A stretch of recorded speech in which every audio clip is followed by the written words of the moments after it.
में देख चुके हैं कि कैसे ये वो फैंग को अपने लॉकेट के जरिए एंशिएंट टाइम की एल्केमी और मार्शल आर्ट मिलता है, जिनकी पावर का यूज करके वो अपनी मॉम को बचाकर हॉस्पिटल के और भी काफी सारे पेशेंट को बचा लेता है।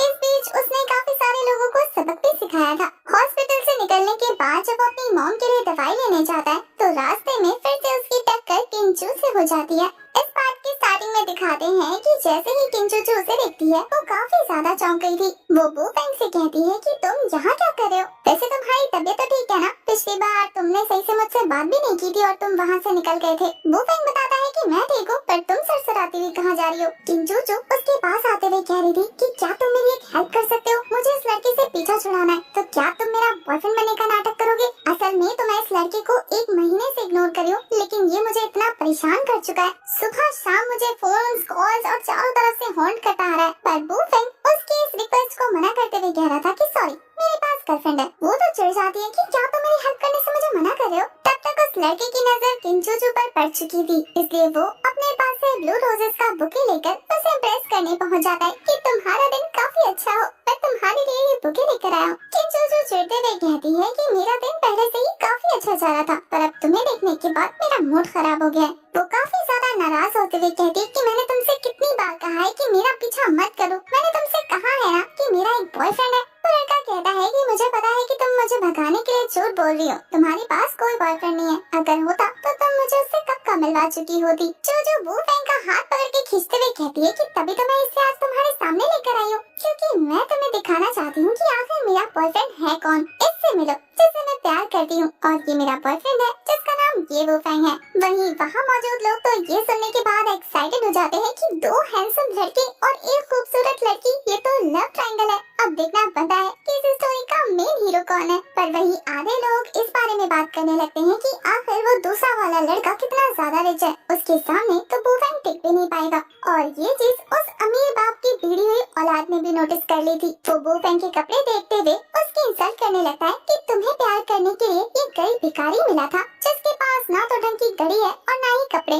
अगर तुम्हें नाटक करने के लिए कोई बॉयफ्रेंड चाहिए था तो मुझ जैसा कोई क्लासी ढूंढ लेती। बू फेंग को इस बंदे की बात इंसल्ट की तरह लग रही थी, इसलिए वो चिढ़ते हुए कहता है कि चाहे तुझे यकीन हो या ना हो, ये लड़की मेरी बंदी है और तेरा मानना या ना मानना हमारे लिए इतना मैटर भी नहीं करता। मैं इसका बॉयफ्रेंड हूँ और ये बात तेरे मानने ना मानने से नहीं बदलने वाली। ये सुनकर तो चूचू खुश हो जाती है कि अब बू फेंग उसकी हेल्प करेगा। ये लड़का काफी ज्यादा गुस्से में चिढ़ते हुए अपनी मुट्ठी बंद करके कह रहा था कि मुझे ये बताओ कि तुम किन चूचू के बॉयफ्रेंड हो, तो क्या तुम इस लायक भी हो? क्या तुम किसी बैंक के वीआईपी क्लाइंट हो? बू फेंग बड़े प्यार से गर्दन हिलाते हुए कहता है कि बिल्कुल नहीं। ये बंदा आगे कहता है कि क्या तुम्हारी $1 मिलियन एनुअल सैलरी है? बू फेंग काफी कैजुअली जवाब दे रहा है कि अभी तो मैंने ग्रेजुएशन कंप्लीट किया, जॉब करनी बाकी है, पर मेरी श्याम फैमिली का जो बिजनेस है वो 100 million yuan per month earn करता है और मैं उस फेमस कंपनी का इकलौता वारिस हूँ। तुम आखिर मुझसे कॉम्पिटिट करने के बारे में सोच भी कैसे सकते हो? तुम्हारे और मेरे बीच का गैप देखा है? ये सुनकर तो लोग बहुत ज्यादा एक्साइट हो जाते हैं कि हाँ वो सही कह रहा है कि वो कितना ज्यादा रिच है और ये कितना ज्यादा पुअर। उनमें से एक लड़की तो कहती है कि अगर मैं इसकी जगह होती तो मैं उस रिच वाले बंदे को जरूर चूज करती, क्योंकि वो हर तरह से बेहतर है। कुछ लोग बू फेंग का साथ देते हुए कहते हैं कि पर वो लड़का हैंडसम और काइंड है। ज्यादातर लड़कियां तो उस रिच पर्सन को चूज करते हुए कह रही थी कि सिर्फ हैंडसम और काइंड होने से क्या होता है, आपके पास पावर भी तो होनी चाहिए जो सिर्फ इस रिच बंदे के पास है। वहीं ये सुनकर तो इस लड़के को और ज्यादा कॉन्फिडेंस मिल गया था। वो अपनी लग्जरी कार भी शो करने लगता है। तो जैसे छोटे इंसान को तो पूरी जिंदगी लग जाएगी, इस तरीके की कार हमारे किन चूचू को गिफ्ट करने के लिए। और मेरे हाथ में ये जो तुझे ब्लू रोजेस दिख रहे हैं ना, ये मैंने खास यूरोप से ऑर्डर करवाया है, जो इतने ज्यादा खास और महंगे हैं कि तू इन्हें अफोर्ड कर नहीं सकता। अब बता, मुझ जैसी चीजें हैं तेरे पास? बू फेंग काफी ज्यादा रिलैक्स था और वो जोर जोर से हंसते हुए कहता है कि अब मैं समझ गया, तेरे पास वैसे कोई एबिलिटी नहीं है ना, इसलिए तू बाहर की पैसों से खरीदी जाने वाली चीजों पर ही डिपेंड है। और तूने क्या मेरी किन चूचू को गोल्ड डिगर समझा हुआ है जो तू उसे अपना पैसा दिखाकर अट्रैक्ट कर रहा है? वो क्या सिर्फ तेरा पैसा देकर तेरे पास आएगी? ये सुनने के बाद उस बंदे की बोलती बंद हो जाती है। वहीं चूचू को बू फेंग का जवाब काफी मजेदार लगा था। तो लड़का चिढ़ते हुए कहता है कि किन चूचू, मेरी बात का वो मतलब नहीं था, तुम इस लड़के की बकवास पे ध्यान मत दो, मैं तुम्हारे लिए काफी ज्यादा सिंसियर हूँ। उस दिन जब मैंने तुम्हारे ट्रैफिक एक्सीडेंट की खबर सुनी तो मैं कितना ज्यादा डर गया था, तुम्हें पता है? और जब मुझे पता लगा कि उस एक्सीडेंट में तुम्हारी गाड़ी खराब हो गई है तो मैं तुम्हारे लिए न्यू कार लेकर आया। उसकी ये प्यारी प्यारी बातें सुनने के बाद तो ऑडियंस का दिल भीगने लगा था। वो लोग सोच रहे थे कि रिच और क्रेजी है पर साथ ही कितना ज्यादा सिंसियर है, तुमसे बहुत प्यार करता है। वहीं ऑडियंस को उसके फेवर में बात करता देखकर ये लड़का अपने एक नौकर को इशारा करता है जिससे वो जोर जोर से किम जूजू को फोर्स करने लगते हैं कि तुम इसके प्रपोजल को एक्सेप्ट कर लो। ऑडियंस के इस तरीके से पुश करने की वजह से किम जूजू सोचने पर मजबूर हो जाती है। उसे भी इस लड़के की प्यारी प्यारी बातें अच्छी लग रही थी और उसे ये सिंसियर लग रहा था। वहीं ये लड़का घुटने के बल बैठकर उसे प्रपोज करने लगता है कि किम जूजू मैं तुम्हें सच में दिल से पसंद करता हूँ, तुम्हारे अलावा मैं किसी और लड़की के बारे में सोचता भी नहीं। क्या तुम प्लीज मेरे लव को एक्सेप्ट करते हुए मेरी गर्लफ्रेंड बनोगी? उसकी ये प्यारी प्यारी इमोशनल बातें चूचू का दिल भी पिघला रही थी। वो बुफेंग का हाथ छोड़ते हुए इस मसले पर सोचने लगती है। बुफेंग ने ये चीज नोटिस कर ली थी कि किम जूजू उस लड़के की तरफ अट्रैक्ट हो रही है तो उसे इस लड़के में कुछ गलत नजर आ रहा था। अब एक लड़का होने की वजह से वो दूसरे लड़के के इंटेंशन को अच्छे से पहचान सकता है। तो वो एक बार फिर से हंसते हुए कह रहा था कि मैं तुम्हारी बातों से समझ गया कि तुम्हारे लिए गाड़ी सबसे ज्यादा इम्पोर्टेंट है, तभी तो तुम बार बार उसे अपनी बातों में हाईलाइट करते हुए रिप्रेजेंट कर रहे हो। तुम्हें क्या लगता है कि इस तरीके से कार ऑफर करके किसी को गर्लफ्रेंड बनने के लिए पूछा जाता है? चूचू भी बुफेंग की बातों से सोचने पर मजबूर हो जाती है कि बात तो ये सही कर रहा है। तभी उसे अचानक से याद आ गया था और वो उस लड़के से कहती है कि मैंने तो तुम्हें कॉल करके नहीं बताया कि मेरी गाड़ी खराब हो गई है। वो कहता है कि तुम मुझे गलत समझ रही हो, असल में तुम्हारे बताने की तो कोई जरूरत ही नहीं है, मैं खुद तुम्हें इतना नोटिस करता हूँ कि ये चीजें मैंने खुद से पता लगाई है। बुफेंग उसकी बातों को इग्नोर करते हुए अपनी स्पिरिचुअल आई की हेल्प से उसकी बॉडी को स्कैन करने लगता है, जहाँ उसे उसकी पॉकेट में एक फीमेल हैंकी नजर आती है। तो वो स्पीड से दौड़ते हुए उसकी पॉकेट से वो हैंकी बाहर निकाल लेता है और फिर वो उस हैंकी को स्मेल करते हुए कह रहा था कि एक तो ये फीमेल हैंकी और ऊपर से इतनी अच्छी खुशबू किसी लड़की के परफ्यूम की है। क्या यही तुम्हारा साफ दिल है जिसमें सिर्फ किम चूचू रहती है? वो काफी नर्वस होते हुए बता रहा था कि मैं एक पार्टी में गया था तो शायद किसी गेस्ट का रह गया होगा। किम चूचू भी इस बार उसकी बातों पर यकीन नहीं करती। वही बुफेंग कहता है कि तुम किम चूचू को प्रपोज करने के लिए इतने दिनों से ये तैयारी कर रहे हो तो तुम्हें पार्टी में जाने का टाइम कब मिला और फिर वहाँ जाके लड़कियों की हैंकीज उठा रहे हो? ये सुनकर तो भीड़ भी उस लड़के के खिलाफ बातें करने लगती है कि आखिर ये प्रपोज करने से पहले दूसरी लड़कियों की चीजों को अपनी पॉकेट में लेकर क्यों घूम रहा था? ये तो बहुत ज्यादा अजीब है। क्या ये इतनी देर से हमारे सामने नाटक कर रहा था? ये लड़का खड़े होते हुए किम जूजू से कहता है कि मुझे गलत मत समझना, ये लोग तुम्हें कंफ्यूज कर रहे हैं। मैं तुम्हें सच बताता हूँ, असल में तो मेरे एक दोस्त ने मुझसे ये कोट बोरो किया था, शायद ये हैंकी उसकी गर्लफ्रेंड की हो और वो इसी में रह गई हो। मैंने ध्यान नहीं दिया और मैंने इसे पहन लिया। ये बातें वो काफी मुंह लटका के बोल रहा था ताकि किम जूजू उसकी बात पर यकीन कर ले, पर वहीं बुफेंग को पता था कि ये होशियारी दिखा रहा है, इसलिए वो फिर से अपने स्पिरिचुअल आई का यूज करते हुए उसकी पैंट चेक करने लगता है, जहाँ उसे उसकी पैंट में एक बॉटल नजर आती है। इसके बाद तो वो फिर से स्पीड में जाकर उसकी पैंट से वो बॉटल निकाल लेता है। ये लड़का हैरान था कि कहीं इसके कपड़े में कोई छेद तो नहीं है, जैसे इस बुफेंग को सब नजर आ रहा है। मेरे अंदर की बॉडी में से सब बाहर निकाल ले रहा है ये लड़का। तो बुफेंग कहता है कि कितना कमाल का दोस्त है तुम्हारा, ऊपर की चीज के साथ साथ नीचे की चीज भी बोरो की थी क्या? और तुम क्या कपड़े बिना धोए पहनते हो? जो उसने जो चीजें डाली वो निकालने का टाइम भी नहीं मिला। इस बात पे तो ये लड़का चूचू से कहता है कि मेरी बात का यकीन करो, शायद मुझे लगता है कि मेरा दोस्त प्रैंक कर रहा था, इसलिए उसने ये चीजें मेरे पॉकेट में डाल के छोड़ दी। मुझे सच में इन चीजों के बारे में कुछ भी नहीं पता। बुफेंग उस बिल के बॉटल को देखते हुए कह रहा था कि अगर मैं इसके बारे में कुछ बोलूंगा तो विवाद हो जाएगा, तुम खुद ही इसे चेक कर लो कि ये किस काम आती है। ये पिल से स्ट्रेंथ बढ़ाने के लिए। अब तुम्हें तो अच्छे से पता होगा कि लड़कों को स्ट्रेंथ क्यों बढ़ानी है। शायद इस लड़के को अपनी जनरेशन को बढ़ाने में काफी ज्यादा दिलचस्पी है। अब ये चीज देखने के बाद तो कोई लड़की कितना ही बर्दाश्त करेगी। किम चूचू का दिमाग खराब हो जाता है और वो उसी बॉटल को उस लड़के के सर पे दे मारती है, ये कहते हुए कि यहाँ से दफा हो जाओ और दोबारा अपनी शक्ल मत दिखाना। किम चूचू के मुंह से ये बात सुनने के बाद उसे जोर का झटका लगता है और फिर वो गुस्से में वो फ्लावर बुके फेंकते हुए हमारे बुफेंग की तरफ बढ़ता है कि अगर ये ना होता तो अभी ये सारी चीजें नहीं हो रही होती। पर शायद उसे बुफेंग को पंच मारने से पहले पता नहीं था कि वो किससे हाथ लगाने जा रहा है। बुफेंग तो उसके पंच को पकड़ते हुए उसकी गर्दन को लेकर जमीन पे गाड़ने लगता है। उसे तो हिलने का मौका ही नहीं मिल रहा था क्योंकि बुफेंग ने उस पर लॉक लगा दिया था। वो बुफेंग से कहता है कि तेरी वजह से मेरी अच्छी किस्मत बुरी किस्मत में कन्वर्ट हो गई। वहीं बुफेंग कह रहा था कि तेरे बुरे कर्मों की वजह से ये हुआ है और ये बोलकर वो एक जोरदार लात मारकर उसे उसी की गाड़ी के पास पहुंचा देता है। ये बंदा तो एक ही किक में ढेर हो गया था। वहीं वो फेंग किन जोजो से कहता है कि अब चलो खड़े खड़े क्या इसका तमाशा देखना है। उन दोनों को वहाँ से जाता देखकर ये बंदा कह रहा था कि तुम मेरी वुमेन को चुराने की कोशिश कर रहा है, याद रखियो इस चीज का बदला तो मैं तुझसे लेके रहूंगा। वहीं जोजो हैप्पी थी कि वो फेंग ने उसे इस बदतमीज लड़के से बचा लिया।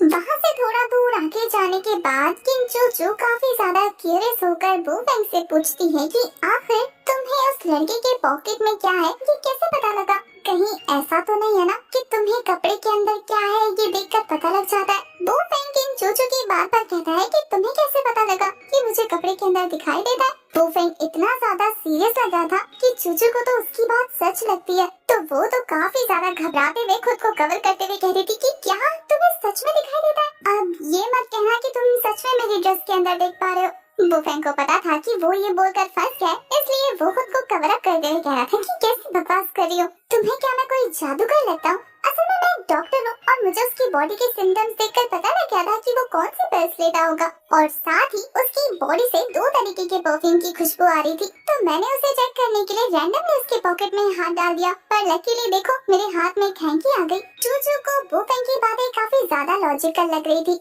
इसलिए उसे जल्दी ही उसकी बात पर यकीन हो जाता है। इसके बाद वो फेंग वहाँ से ये कहते हुए निकल जाता है कि मुझे दवाई खरीदने के लिए लेट हो रहा है। एक बार फिर जोजो से जाते हुए देखकर कहती है कि थैंक्स आज मेरी हेल्प करने के लिए, और साथ ही मैंने तुम्हें अपना नंबर दिया तो मैं कॉल करूंगी। इसके बाद वो फेंग को दिखाते हैं जो कि एक चाइनीज हर्ब शॉप में गया होता है।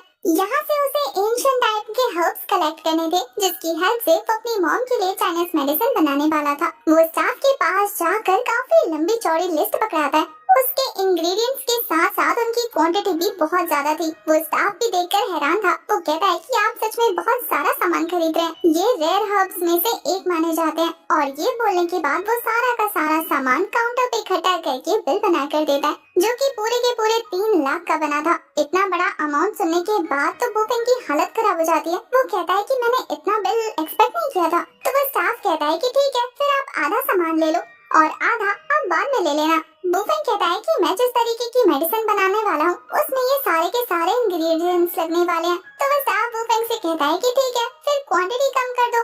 वो फेंग का कहना था कि क्वांटिटी उसने ऑलरेडी सबसे कम रखी है, अगर इससे भी कम रखेगा तो फिर तो मेडिसिन बहुत कम बनेंगी ना। तो अब तक स्टाफ भी काफी ज्यादा परेशान हो चुका था। वो बैठते हुए कहता है कि ठीक है सारे के सारे हर्ब्स 10 साल पुराने हैं, तो अगर तुम 10 साल पुराने हर्ब्स ना लेकर 2 साल पुराने हर्ब्स लो तो तुम्हें अभी के रेट से 10 गुना ज्यादा सस्ती कीमत पर मिलेगा। वो फेंग बहुत ज्यादा अपसेट होते हुए कह रहा था कि मैंने ऑलरेडी इन हर्ब्स की एज कम करके खरीदी है। वैसे तो मुझे 20 साल पुराने हर्ब्स चाहिए थे, पर मैं 10 साल पुराने हर्ब्स लेके जा रहा हूँ। अगर मैंने और कम कर दिया तो जो मेडिसिन बनेगा वो ज्यादा इफेक्टफुल नहीं होगा और फिर सारे के सारे हर्ब्स वेस्ट हो जाएंगे। वो फेंग उस स्टाफ से कह रहा है कि क्यों ना भी मैं ये मेडिसिन ले जाऊँ और आपको इंस्टॉलमेंट में पे करूँ। फिलहाल मेरे पास जितना है मैं वो सारा अमाउंट आपको दे दूंगा और उसके बाद बाकी का इंस्टॉलमेंट में पे करता रहूंगा। ये सुनकर तो स्टाफ काफी ज्यादा गुस्से से भर जाता है। वो टेबल पे हाथ मारते हुए कह रहा था कि तुम भिखारी, जब तुम इतने महंगे हर्ब्स अफोर्ड नहीं कर सकते तो मुंह उठाकर ऐसी महंगी दुकानों में एंटर कैसे होते हो? एक तो तुम्हारे पास पैसे नहीं है, ऊपर से तुम्हें ये सारे के सारे हर्ब्स चाहिए, वो भी इंस्टॉलमेंट में। इससे पहले कि वो स्टाफ और ज्यादा डांट पाता तभी वो फेंग के कानों में 2 लोगों की आवाज आती है जो आपस में एक स्क्रीन को देखते हुए बात कर रहे थे कि 1 मिलियन का प्राइस तो सच में बहुत ज्यादा है। अगर मुझे चाइनीज मेडिसिन के बारे में थोड़ा सा भी आइडिया होता तो मैं इस क्विज को कंप्लीट करने के बाद ये पैसे जीत जाता, पर अफसोस मुझे इसके बारे में कुछ भी नहीं पता, वरना तो अभी मैं थोड़े से एफर्ट्स के साथ ही 1 मिलियन का मालिक बन गया होता। वो फेंग की नजर उस क्विज पे पड़ती है, जिसे देखने के बाद उसे उसका आंसर पता लग जाता है। उस क्विज में एक काफी पुरानी और फेमस एंशिएंट मेडिसिन के बारे में बताया गया था। उसको बनाने के इंग्रेडिएंट्स वहाँ पर लिखे हुए थे, सिर्फ 3 मेन इंग्रेडिएंट्स गायब थे। उस क्विज में आपको वो मिसिंग 3 इंग्रेडिएंट्स के बारे में बताना था और अगर वो सही होते तो आप उस क्विज को जीत जाते। वो फेंग अपने मन में सोचने लगता है कि ये तो बहुत ज्यादा आसान है और मैं तो ये कर सकता हूँ, इसलिए वो मुस्कुराते थे वहाँ पहुँच जाता है। उसे ऐसा करता उसे स्टाफ ने देख लिया था। वो फेंग जाकर अपने उन एंशिएंट मेडिकल हर्ब्स के बारे में पढ़ रहा था। थोड़ा सा सर्च करने के बाद उसे वो तीनों के तीनों मिसिंग इंग्रेडिएंट्स मिल जाते हैं, जिसमें से पहले इंग्रेडिएंट्स का नाम था व्हाइट पेपर। इसलिए वो पेंसिल पकड़ते हुए उस इंग्रेडिएंट्स का नाम लिख देता है जो स्क्रीन पे शो होने लगा था। अब तक स्टाफ को पता लग जाता है कि वो फेंग क्या करने की कोशिश कर रहा है, इसलिए वो फटाफट उसके पास पहुंचकर उसे ये करने से रोक देता है। वो उसके हाथों से पेन को खींचते हुए कह रहा था कि क्या तुम हिल गए हो? तुम्हारी हिम्मत कैसी हुई इस क्विज में पार्टिसिपेट करने की? तुम जैसे गरीब और बेवकूफ इंसान ने सोचा भी कैसे कि ये प्राइज वो जीत सकता है? स्टाफ को इस तरीके से चिढ़कर बात करता देखकर बुफेंग कहता है कि ये तो क्विज है ना, जिसमें कोई भी पार्टिसिपेट कर सकता है, तो इसमें मेरे गरीब होने का क्या लेना देना है? मैं आखिर इस क्विज में पार्टिसिपेट क्यों नहीं कर सकता? स्टाफ कहता है कि जब से ये क्विज यहाँ पर पोस्टर किया गया है, तब से काफी सारे फेमस अल्केमिस्ट और एंशिएंट टाइम के हर्ब्स की नॉलेज रखने वाले यहाँ पर आकर ट्राई कर चुके हैं। उनमें से एक भी मेडिकल का एक्सपर्ट इस क्विज को प्रॉपर तरीके से कंप्लीट नहीं कर पाया। यहाँ पर इस तरीके के 10,000 से भी ज्यादा एंशिएंट टाइम के मेडिकलिस्ट आ रखे हैं। तुम्हें क्या लगता है कि इतने ज्यादा नामी धामी लोग भी इस क्विज को कंप्लीट नहीं कर पाए, तो तुम जैसा नौसिखिया अपने लक चेक करने के लिए इसे ट्राई करेगा और मैं करने दूंगा? ये क्विज ऐरे गहरे नौसिखियों के लिए नहीं बनाई गई है जो अपना लक चेक करने के लिए यहाँ पर आकर ये टेस्ट दे। स्टाफ की बातों के दौरान तभी वहाँ पर एक ओल्ड मैन अपीयर होता है जो इस स्टाफ लू हुआंग से पूछ रहा था कि आखिर तुम किससे बहस कर रहे हो? वो स्टाफ उस ओल्ड मैन को देखने के बाद उसके सामने ग्रीट करते हुए कह रहा था कि मिस्टर चाओ आप यहाँ? मिस्टर चाओ ल्यू से पूछते हैं कि आखिर क्या हो रहा है यहाँ पर? वो कहता है कि मिस्टर चाओ देखो ना, ये गरीब आदमी यहाँ पर मेडिसिन खरीदने आया था, लेकिन इसके पास कोई पैसा नहीं है, तो ये अपना लक टेस्ट करने के लिए इस क्विज में पार्टिसिपेट कर रहा है जहाँ वो अपने मन से इंग्रेडिएंट्स फिल कर रहा है। ये सुनने के बाद मिस्टर चाओ बोर्ड पे लगे हुए इंग्रेडिएंट्स का नाम पढ़ते हुए काफी हैरान होकर कह रहे थे कि यंग बच्चे, क्या तुमने ये इंग्रेडिएंट्स लिखे हैं? स्टाफ मिस्टर चाओ को टोकते हुए कह रहा था कि ये बेवकूफ है, इसे कुछ भी नहीं पता, इसने ऐसे ही कुछ भी लिख दिया है। पर ये सुनने के बाद मिस्टर चाओ उसे काफी जोर का तमाचा जड़ देते हैं, ये कहते हुए कि आखिर तुम्हारे यंग मास्टर से इस तरीके से बात करने की हिम्मत कैसे हुई? अभी के अभी अपने छोटे भाई से माफी मांगो। स्टाफ ये सुनकर काफी ज्यादा हैरान हो जाता है कि मिस्टर चाओ से माफी मांगने को बोल रहे हैं। मिस्टर चाओ कहते हैं कि इसमें हैरान होने की क्या जरूरत है, मैंने कहा ना माफी मांगो। स्टाफ काफी रिस्पेक्टफुली हमारे बुफेंग से माफी मांगता है। वहीं मिस्टर चाओ भी बुफेंग से माफी मांगते हुए कहते कि छोटे बच्चे, ये सारी मेरी गलती है जो मैंने इन्हें अच्छे से डिसिप्लिन नहीं सिखाया, इसलिए इनकी गलतियों की वजह से मैं तुमसे माफी मांगता हूँ। वहीं इसके बाद मिस्टर चाओ हमारे बुफेंग से कहते हैं कि क्या तुम इस गोल्डन रेसिपी के इंग्रेडिएंट्स को कंप्लीट कर सकते हो? बुफेंग के हाँ कहने पर ओल्ड मैन से काफी रिस्पेक्टफुली वो पेन पकड़ाते हैं, ये कहते हुए कि प्लीज इसे कंप्लीट करने में मेरी हेल्प करो, इसके बाद मैं तुम्हें वो 1 मिलियन का चेक जरूर पकड़ाऊंगा। बुफेंग काफी ज्यादा रिलैक्स होते हुए कह रहा था कि कंप्लीट करने को तो मैं कंप्लीट कर दूं, पर तुम्हारे इस स्टाफ ने कहा था कि मुझ जैसे भिखारी के लिए इस तरीके की क्विज नहीं बनी, तो मुझे लगता है कि आप लोगों को मेरी जरूरत नहीं है, इसे कंप्लीट करने में आप किसी पावरफुल की हेल्प ले लेना। ये बोलने के बाद वो वहाँ से जाने का ट्राई कर रहा था, पर मिस्टर चाओ बहुत ज्यादा पैनिक करते हुए बुफेंग को रोकने लगते हैं कि बच्चे कहाँ जा रहे हो, मेरे कहने पे रुक जाओ, कहीं मत जाओ। इस बदतमीज स्टाफ को तो मैं देखता हूँ, आखिर इसकी ऐसा बोलने की हिम्मत कैसे हुई। वो वहीं खड़े खड़े बुफेंग के सामने उस स्टाफ को डांटने लगता है कि बदतमीज, अपने छोटे भाई से इस तरीके से कौन बात करता है? जल्दी से जल्दी इस बच्चे से अपनी सारी गलतियों के लिए माफी मांगो, अगर इसने तुम्हें माफ नहीं किया तो मैं तुम्हें छोड़ूंगा नहीं, इसलिए इन्हें मनाओ और अपनी हरकतों के लिए गिड़गिड़ा कर माफी मांगो, क्योंकि अगर ऐसा नहीं हुआ तो मैं तुम्हें इस स्टोर से धक्के मारकर बाहर निकाल दूंगा। डर से तो उस स्टाफ की हालत खराब हो जाती है कि मास्टर चाओ आप मुझे यहाँ से निकाल देंगे। वो स्टाफ तो बुफेंग के आगे घुटने के बल बैठकर खुद को थप्पड़ बजाने लगता है कि मुझे माफ कर दीजिए, मुझसे बहुत बड़ी गलती हो गई जो मैंने आपसे इस तरीके के अंदाज में बात किया, मैं अपनी गलतियों के लिए बहुत ज्यादा शर्मिंदा हूँ, मैं आज से कभी इस तरीके से बात नहीं करूँगा, प्लीज मुझे माफ कर दीजिए। ये बोलने के बाद वो लगातार माफी मांगते हुए बुफेंग के सामने खुद को जोर जोर से थप्पड़ मारने लगता है। उसे ऐसा करता देखकर फाइनली बुफेंग उसे रिलीज करते हुए कह रहा था कि जाओ, मैंने तुम्हें माफ किया। वो स्टाफ तो काफी ज्यादा खुश हो गया था। वहीं उसे इस तरीके से खुश होता देखकर मिस्टर चाओ कहते हैं कि यहाँ खड़े खड़े मेरा मुंह क्या देख रहे हो, तुम्हारा ये छोटा भाई यहाँ पर मेडिसिन खरीदने आया था ना, तो जो भी ये खरीदने वाला है उसे पैक करके इसे दे दो, वो भी फ्री में। ये सुनकर वो स्टाफ काफी ज्यादा शौक होते हुए कह रहा था, पर मिस्टर चाओ इन्होंने जो मेडिसिन खरीदे है वो 3 लाख के है। मिस्टर चाओ स्टाफ की बात सुनकर गुस्सा होते हुए कह रहे थे कि मैंने तुम्हें मेडिसिन देने को कहा है, ना कि मुझे समझाने को। मैंने अभी अभी तुम्हें तुम्हारी गलती बताई थी और तुम फिर से एक और गलती कर रहे हो, जितना कहा है उतना करो। स्टाफ इस बात से बहुत ज्यादा डर जाता है और फिर वो गिरते पड़ते जाकर मेडिसिन कलेक्ट करने लगा था। वहीं दूसरी तरफ उसके जाने के बाद मिस्टर चाओ बुफेंग को वो पेन उठा कर देते हुए कहते हैं कि उसकी बिहेवियर के लिए मैं फिर से तुमसे माफी मांगता हूँ, मैं चाहता हूँ कि तुम सभी इंग्रेडिएंट्स की लिस्ट को कंप्लीट कर दो। बुफेंग उस पेन को लेने के बाद फिर से अपने सबकॉन्शियस में चला गया था, जहाँ जाने के बाद वो थर्ड इंग्रेडिएंट्स के लिए काफी सारे हर्ब्स को दिखाता है, पर उसका सिस्टम सभी लिस्ट को रिजेक्ट करते जा रहा था क्योंकि कोई भी हर्ब्स उस लिस्ट को कंप्लीट नहीं कर पा रहा था। लगातार काफी देर तक ट्राई करने के बाद वुफेंग को पता लग जाता है कि अगर एक भी इंग्रेडिएंट सही नहीं है तो इसका मतलब ये है कि एक इंग्रेडिएंट रिपीट करना होगा, और फिर वो उस एक इंग्रेडिएंट का पता लगाकर उसे लिखकर उस लिस्ट को कंप्लीट कर चुका था। लिस्ट कंप्लीट होते ही जहाँ पर वो कुछ अपीयर हो रखा था, वो सिस्टम बता दिए कि कांग्रेचुलेशन, आपने लिस्ट को कंप्लीट कर दिया। वहीं मिस्टर चाओ कह रहे थे कि मुझे तो लगा था कि ये बिल्कुल भी आसान नहीं होने वाला, यहाँ तक कि वो स्टाफ भी मुंह खोलकर हैरान था ये देखकर कि ये मिरेकल पॉसिबल हो गया। मिस्टर चाओ बताते हैं कि एंशिएंट मेडिकल प्रिस्क्रिप्शंस काफी ज्यादा प्रीशियस होती हैं। उन्हें ये सालों पहले मिला था और बहुत ज्यादा एफर्ट्स लगाने के बाद उन्हें 15 इंग्रेडिएंट्स के नाम मिले थे, पर इतने सालों से कितने सारे लोगों के ट्राई करने के बाद भी उन्हें लास्ट के वो 3 इंग्रेडिएंट्स मिल ही नहीं पा रहे थे। मिस्टर चाओ काफी ज्यादा निराश होते हुए कहते हैं कि उन्हें तो लगा था कि वो कभी अचीव नहीं कर सकते जो वो इतनी शिद्दत से चाहते हैं, पर फाइनली वुफेंग की हेल्प से उन्होंने इस लिस्ट को कंप्लीट कर लिया। उनके खुश होने से पहले ही सिस्टम उनके सामने आकर बताती है कि ये जो कैलकुलेशन है उसमें गलती दिखा दी है, इस लिस्ट को मॉडिफाई करने की जरूरत है। मिस्टर चाओ परेशान होकर वुफेंग के पास जाकर कहते हैं कि ये क्या है, आखिर सिस्टम इस लिस्ट को कंप्लीट क्यों नहीं कर रही? तुमने 2 ऐसी मेडिसिन्स को एक साथ क्यों लिखा है जिन्हें यूज करने पर उन दोनों के ही असर कम हो जाते हैं? हम व्हाइट पेपर के साथ ग्रीन रिलीफ को ऐड नहीं कर सकते। मिस्टर चाओ को इस तरीके से सवाल करता देखकर उस स्टाफ को मजा आ रहा था क्योंकि वो भी ये जानने को हैरान था कि अब इसका वुफेंग क्या जवाब देगा। वुफेंग तो कहता है कि मिस्टर चाओ आप सही कह रहे हैं कि इन दोनों मेडिसिन्स को एक साथ सेम टाइम पे यूज करना बिल्कुल भी सही नहीं है, और यही वजह है कि कंप्यूटर इसको कैलकुलेट नहीं कर पा रही है, इसको फाइनल प्रिस्क्रिप्शन नहीं कह पा रही है। पर मैं आपको बता दूं कि 3 ब्लू लीफ असल में गलत इंग्रेडिएंट नहीं है, बल्कि आपका सिस्टम इसे इसलिए कैलकुलेट नहीं कर पा रहा क्योंकि आप इसे एलर्जी पोर्शन से देख रहे हैं, जबकि ये जो रिसिप्ट आपके सामने मौजूद है वो एलर्जी मेडिसिन बिल्कुल नहीं है।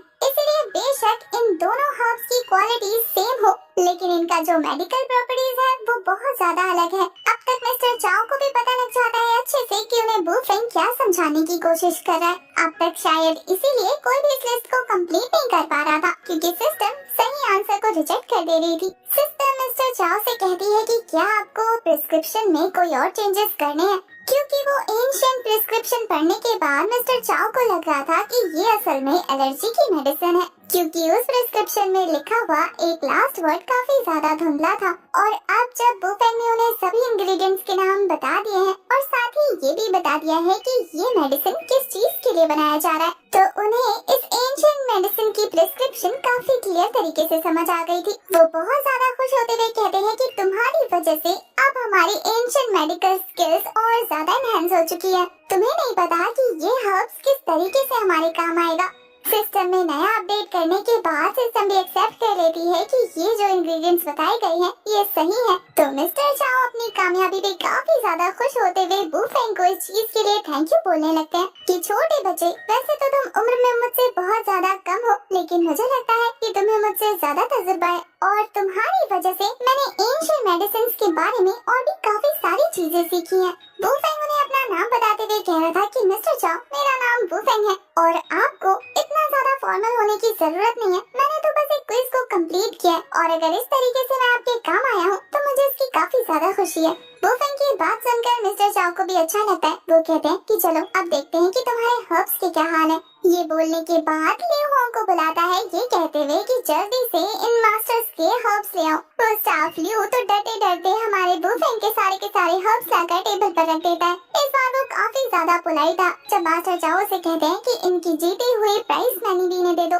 तो वो वुफेंग को काफी ज्यादा रिस्पेक्ट के साथ उसका चेक पकड़ाता है। वुफेंग मिस्टर चाओ से कह रहा था कि मैंने जो प्राइस मनी जीती है, मैं चाहता हूँ कि आप इन हर्ब्स के पैसे उसमें से काट लें। पर मिस्टर चाओ कहते हैं कि अगर मैं तुम्हारी प्राइस मनी में से इसके हर्ब्स के पैसे काट लूंगा तो फिर तो वही बात हो गई कि मैंने तुमसे बड़ी बड़ी बातें तो कर दी लेकिन मैं उन्हें कर नहीं पाया, और ये मुझे मेरे गाल पे तमाचे जैसा महसूस होगा। तुमने ये जो तोहफा मुझे दिया है इस एंशिएंट प्रिस्क्रिप्शन को कंप्लीट करके, इसके बदले तो मैं तुम्हें 4 लाख की मेडिसिन और दे दूं तो वो भी कम होगा। तुम नहीं जानते कि तुमने मेरी इस वक्त कितनी ज्यादा मदद की है। मैं इस एंशिएंट मेडिसिन के लिए कितने सालों से मेहनत करते आ रहा था, पर फाइनली तुम्हारी हेल्प की वजह से तुमने इस बूढ़े इंसान की जिंदगी को सफल बना दिया। मैं इस मेडिसिन की हेल्प से एक ओल्ड मैन की जान बचाने वाला हूँ। अगर कुछ दिन और ज्यादा लेट हो जाता तो मैं इस चीज के लिए खुद को कभी माफ नहीं कर पाता, क्योंकि मुझे ये मेडिसिन उस इंसान की जान बचाने के लिए चाहिए थी। बुफेंग काफी ज्यादा क्लियर होकर कहता है कि आपको ये लोगों की जान बचाने के लिए चाहिए था, आपने इसके बारे में मुझे पहले क्यों नहीं बताया? मिस्टर चाओ कहते हैं कि हाँ, मेरे एक ओल्ड फ्रेंड को काफी लंबे समय से सीरियस लंग डिजीज है। हमने काफी सारे डॉक्टरों से उनका इलाज कराया, बहुत सारी मेडिसिन उनके ऊपर ट्राई की, पर कोई रिजल्ट नहीं निकला और इतने सालों की मेहनत के बाद हमें ये प्रिस्क्रिप्शन मिला। वैसे मुझे नहीं लगता कि उनके पास ज्यादा दिन बचे, लेकिन मैं अपनी तरफ से पूरी कोशिश करना चाहता हूँ। वही ये सुनने के बाद बुफेंग कहता है कि ये जो मेडिकल प्रिस्क्रिप्शन है ये उस डिजीज को ठीक नहीं कर सकती। ये सुनने के बाद तो मिस्टर चाओ काफी ज्यादा शॉक होते हुए कह रहे थे कि ये क्या कह रहे हो? मैंने इतनी सारी किताबें पढ़ी है, इतनी सारी एंशिएंट बुक्स का कारवारी है, तब जाकर मुझे कहीं इतनी मेहनत से ये प्रिस्क्रिप्शन मिला है, और अब तुम कह रहे हो कि ये प्रिस्क्रिप्शन उस डिजीज को ठीक नहीं कर सकती। तो फिर एंशिएंट बुक में उस डिजीज से जुड़ी हुई प्रिस्क्रिप्शन यही क्यों लिखी हुई है? बुफेंग कहता है कि शायद आप उस बुक के वर्ड्स को अच्छे से पहचान नहीं पाए। मैं आपको डिटेल में बताता हूँ कि ये प्रिस्क्रिप्शन उस डिजीज को ठीक नहीं कर सकती, बल्कि उस डिजीज से जुड़े हुए पेन को रिलीफ दे सकती है।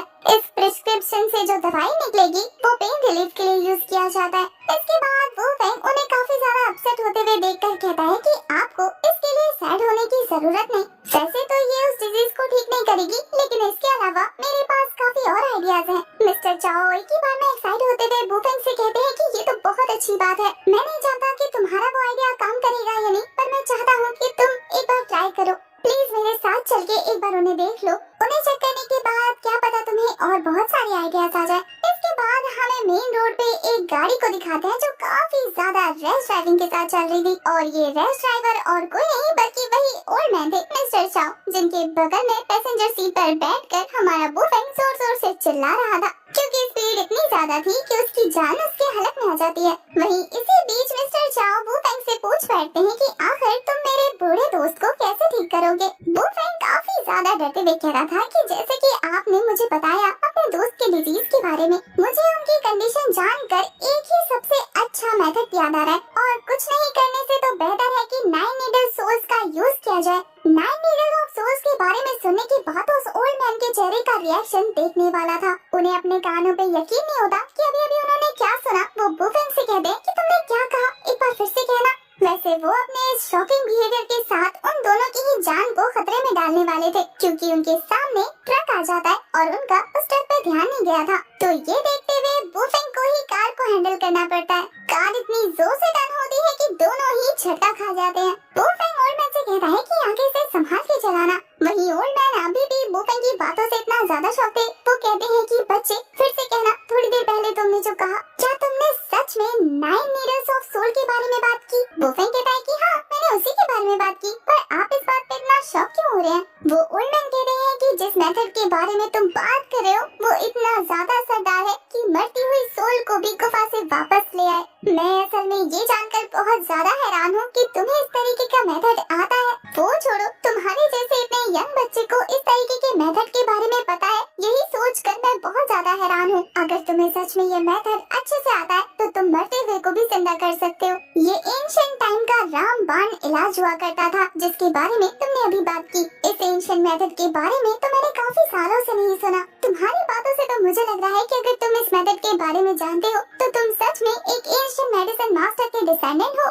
बुफेंग थोड़ा सोच कर कहता है कि आपने तो मुझे काफी बड़ा ओहदा दे दिया, और इसके अलावा आप जो 9 नीडल सोल्स के बारे में बात कर रहे हैं, मुझे लगता है कि आप काफी ज्यादा एग्जैजरेट कर रहे हैं। वो 9 नीडल सोल मेथड असल में तो हमारे मेरिडियंस को अनलॉक करता है और हमारे की को नरिश करता है, जिसकी वजह से हमारी जितनी भी बीमारियां हैं वो धीरे धीरे रिकवर होने लगती हैं। वो ओल्ड मैन तो ये सुनकर बहुत ज्यादा खुश हो जाते हैं कि इसी से मेरा आधा काम बन जाएगा। अब तुमने बता दिया तो तुम्हारी बातों से मुझे लगता है कि मेरा दोस्त बच सकता है। हम इसे ट्राई जरूर करेंगे। अगर हम सक्सेसफुल हो गए तो उनकी फैमिली बहुत ज्यादा थैंकफुल होगी। तुम सोच भी नहीं सकते वो लोग कितने ज्यादा खुश हो जाएंगे। बुफेंग उस ओल्ड मैन की खुशी देखकर कहता है कि लगता है वो फैमिली सच में काफी ज्यादा बड़ी है। मिस्टर चाओ बताते हैं कि इतना ही नहीं बल्कि वो फैमिली है जो कि बहुत ज्यादा रेपुटेटेड है। जिस बंदे के बारे में हम बात कर रहे हैं उसने अनगिनत मिलिट्री अचीवमेंट कंट्री को प्रोवाइड की है। उसके तीनों बेटे बहुत सारे फील्ड के अलाइड्स भी हैं। अगर मैं ये कहूँ कि मैकिंग सिटी में ही फैमिली का बहुत ज्यादा बोलबाला है तो ये कहना जायज होगा। और उनकी एक ग्रैंड डॉटर भी है जो बहुत ज्यादा तेज है। उससे बात करना मतलब जैसे तीखी मिर्ची को मुंह में रख के दबा देना। वो भी डेप्यूटी कैप्टन है सिटीज क्रिमिनल पुलिस टीम की। उस लड़की का नाम शुआंग शुआंग है। उसके बारे में बात करते हुए भी मिस्टर चाओ का ध्यान सड़क से हट जाता है और वो एक बार फिर से ट्रक से ठुकने वाले थे, पर वो फिर से उनका हैंडल पकड़ के घुमा लेता है और अब तो वो बहुत ज्यादा डर जाता है। वो सोलमैन से कहता है कि आप ना ध्यान से ड्राइविंग करो, एक्साइटेड हम बाद में हो जाएंगे। फाइनली मिस्टर चाओ बुफेंग को लेकर ही फैमिली के मैंशन में पहुंच जाता है। मिस्टर चाओ ने पहले ही कॉल करके उनके फैमिली मेंबर्स को इन्फॉर्म कर दिया था, जो काफी रिस्पेक्टफुली उनके आने का इंतजार कर रहे थे। मिस्टर ही के बेटे आते हैं मिस्टर चाओ को रिसीव करने। वो कहते हैं कि अच्छा हुआ आप बड़ी जल्दी आ गए, मेरे फादर की हालत 3 दिनों से काफी ज्यादा खराब है। मैं चाहता हूँ कि मिस्टर चाओ एक बार आप जाकर उन्हें चेक कर लें। मिस्टर चाओ कहते हैं कि इसी के लिए तो मैं तुमसे बुफेंग को मिलवाने लाया हूँ। असल में बुफेंग अब लाओ ही को देखकर बताएगा कि उसे कैसे ठीक करना है। बुफेंग जैसे जवान लड़के को देखने के बाद मिस्टर ही कहते हैं कि ये यंग बच्चा क्या मेरे फादर को ठीक कर सकता है? आखिर इसे मेडिकल्स के बारे में नॉलेज ही कितनी होगी? मिस्टर चाओ कहते हैं कि इस बच्चे की एज पे मत जाना, इसके एक्सपीरियंस और इसकी नॉलेज मुझसे भी कहीं ज्यादा है। ये एल्केमी और हर्ब्स में मुझसे बहुत ज्यादा टैलेंटेड है। इसके बाद वो सभी लाओही के रूम में जाते हैं, जहाँ मिस्टर लाओही की हालत बहुत ज्यादा खराब थी, जिसे देखने के बाद मिस्टर चाओ बुफेंग से कहते हैं कि अब तुम अपने ट्रीटमेंट को स्टार्ट कर सकते हो। बुफेंग जैसे ही लाओही की नर्व्स को चेक करता है, तभी एक फीमेल वॉइस आती है कि आखिर तुम्हारी हिम्मत कैसे हुई मेरे दादाजी को टच करने की? ये लड़की और कोई नहीं बल्कि शुआंग शुआंग थी, जो अपने फादर को डांटते हुए कहती है कि पा आखिर आपने इस लड़के को यहाँ अंदर घुसने कैसे दिया? आप ऐसे कैसे किसी ऐरे गहरे को उन्हें टच करने दे सकते हैं? उसके फादर तो शुआंग शुआंग से कहते हैं कि तुम्हें आने में लेट हो गया, मैं तुम्हें इनसे इंट्रोड्यूस करा दूं। ये बुफेंग है, यहाँ के नए डॉक्टर, ये यहाँ तुम्हारे दादाजी को देखने आए हैं। शुआंग शुआंग तो कहती है कि डैड कौन सी दुनिया में रहते हैं आप? आपने इसकी एज देखी है? ये कॉलेज स्टूडेंट है, आपको ये कहाँ से एक डॉक्टर लगता है? इसने कहा कि ये दादाजी को चेक करेगा और आपने इसे अलाउ कर दिया। उसके फादर तो शुआंग शुआंग को डांटते हुए कह रहे थे कि थोड़ा नरमी से बात करो, ये हमारे गेस्ट है और इसके साथ ही डॉक्टर ये एंशिएंट मेडिकल स्कूल से पढ़कर आए हैं। शुआंग शुआंग हंसते हुए कह रहे थे कि आपको क्या लगता है एंशिएंट मेडिसिन एक जोक है, जिसे इसके जैसा जवान बच्चा कुछ दिनों में पढ़ के मास्टर बन जाएगा? उम्रें गुजर जाती है, सालों लग जाते हैं एक छोटी सी डिजीज के बारे में डीपली पढ़ने में। हमें पता लगता है कि शुआंग शुआंग इतना ओवर रिएक्ट इसलिए करी थी क्योंकि वो अपने साथ किसी मिस्टर गाओ को लेकर आती है और वो सभी को उन डॉक्टर से इंट्रोड्यूस कराते हुए कह रही थी कि मैंने लेकर आई हूँ, ये बहुत ज्यादा फेमस डॉक्टर है। ये काफी सालों तक फॉरेन में रहे थे और वहीं से कार्डियोलॉजी पढ़कर आए हैं। इन्होंने बहुत सालों तक कार्डियोलॉजी पर डीप रिसर्च की थी और इसके साथ ही वो जनरल स्पॉन्सर्ड है वर्ल्ड मेडिकल एसोसिएशन के। इन्होंने अपनी रिसर्च को लेकर 20 से 30 पेपर रिलीज किए थे, जो वर्ल्ड वाइड बहुत ज्यादा अप्रिशिएट किए जाते हैं। मैंने यहाँ मिस्टर गाओ को स्पेशली ग्रैंडपा को देखने के लिए बुलाया है और वो अपने काफी सारे काम को पेंडिंग छोड़कर यहाँ आए हैं। मिस्टर गाओ के बारे में जानने के बाद शुआंग शुआंग के फादर उनका काफी अच्छे से वेलकम करने लगते हैं। मिस्टर गाओ भी कह रहे थे कि अब मैं यहाँ आ गया हूँ ना, तो आपको किसी और डॉक्टर पर भरोसा करने की जरूरत नहीं है, और स्पेशली उन डॉक्टर्स पर जिनके बारे में आपको ज्यादा जानकारी भी ना हो। घास के टुकड़े, छोटे छोटे नीडल्स ऐसी फालतू की चीजों से किसी भी डिजीज को क्योर नहीं किया जा सकता।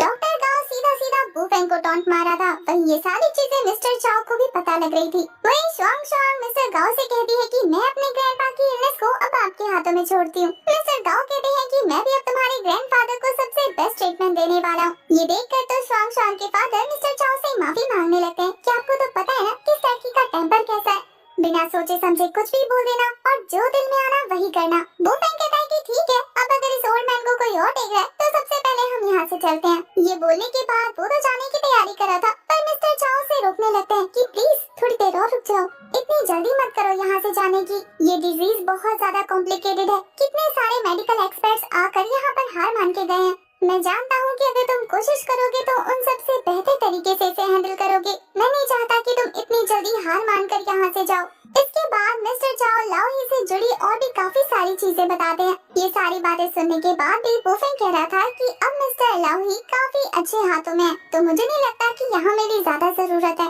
पर मिस्टर चाओ जानते थे कि बुफेंग क्या कर सकता है, इसलिए वो नहीं चाहते थे कि वो इतनी जल्दी हार मानकर यहाँ से जाए। वो कहता है कि मेरे ब्रदर लाओही की हालत बहुत ज्यादा खराब है और मैं चाहता हूँ कि तुम इसे ठीक करने में मेरी हेल्प करो। वो बहुत ज्यादा क्रिटिकल कंडीशन में है। अगर ऐसी हालत में तुम यहाँ से चले गए तो मुझे नहीं लगता कि मेरे पास कोई होप बचेगी। और वैसे भी हमें लोगों के सामने प्रूव करना है कि एंशिएंट मेडिसिन क्या क्या कर सकती है। वुफेंग को एक ही नजर में उस डिजीज का रास्ता पता लग गया था। वो काफी गौर से लाओही के हैंड को देखने लगता है। अब तक मिस्टर चाओ की बातों से वुफेंग का मन बदल गया था। अब वो यहीं रहकर इलाज करने वाला था और अब वो मिस्टर लाओही के इलाज के लिए बहुत ज्यादा सीरियस हो गया है।